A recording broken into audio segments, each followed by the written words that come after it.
ಹಿಡಿದ ಕತ್ತಿಯನ್ನು ಕೆಳಗಿಳಿಸದೆ ಸದಾ ಶತ್ರುಗಳ ರಕ್ತದಿಂದಲೇ ತನ್ನ ಕತ್ತಿಗೆ ರಕ್ತಾಭಿಷೇಕ ಮಾಡಿಸಿ ವೀರ ವಿಜಯನಂತೆ ಮಿಂಚಿ ಮರೆಯಾದ ರಾಜ ಬಿಚ್ಚುಗತ್ತಿ ಭರಮಣ್ಣ ನಾಯಕ, ನಮ್ಮ ನಾಯಕರ ಕುಲ ತಿಲಕ. ಇಂತಹ ರಣಕಲಿಗಳ ರಕ್ತವನ್ನು ಹಂಚಿಕೊಂಡು ಜನ್ಮ ತಳೆದ ಈ ರಣ ಭಯಂಕರ ಕಾಮಕೇತಿ ಕುಲ ತಿಲಕ, ಗಂಡರ ಗಂಡ ರಣ ಪ್ರಚಂಡ ಗಂಡುಗೊಡಲೆಯ ಪಂಟ, ಈ ರಾಜ ಮದಕರಿ ನಾಯಕನ್ ಯಾರೆಂಬುದನ್ನು ಆ ಸೀಳುನಾಯಿ ನವಾಬನಿಗೆ ತೋರಿಸುವ ಕಾಲ ಸನ್ನಿಹಿತವಾಗುತ್ತಿದೆ. ಅಂದು ನಿನ್ನ ಮಗ ತನ್ನ ಪರುಷನ್ನು ಶತ್ರುಗಳ ರಕ್ತದಿಂದ ತೊಳೆದು ನಿನ್ನ ಕೀರ್ತಿಯನ್ನು ಮೆರೆಸಿದಂತೆ, ಇಂದು ಈ ನಿನ್ನ ಕ್ಷೇತ್ರವನ್ನು ತನ್ನ ಕಾಲು ಧೂಳಿನಿಂದ ಕಳಂಕಿತಗೊಳಿಸಿದ ನವಾಬರ ಪಶು ಸೈನ್ಯದ ಹೃದಯದಿಂದ ಈ ದುರ್ಗಕ್ಕೆ ರಕ್ತಾಭಿಷೇಕ ಮಾಡುವ ಹಂಬಲದಿಂದ ನಿನ್ನ ಮುಂದೆ ಕೈವೊಡ್ಡಿ ಬೇಡುತ್ತಿದ್ದೆ.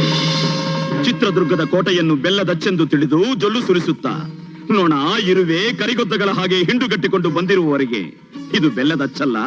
ಗಂಡು ಮೆಟ್ಟಿದ ನಾಡಿನ ಬಂಡೆ ಕಲ್ಲುಗಳು ಎಂದು ತೋರಿಸಿ ಜೊಲ್ಲು ಸುರಿಸುತ್ತಿರುವವರ ನಾಲಿಗೆಯನ್ನು ಕುಯ್ದು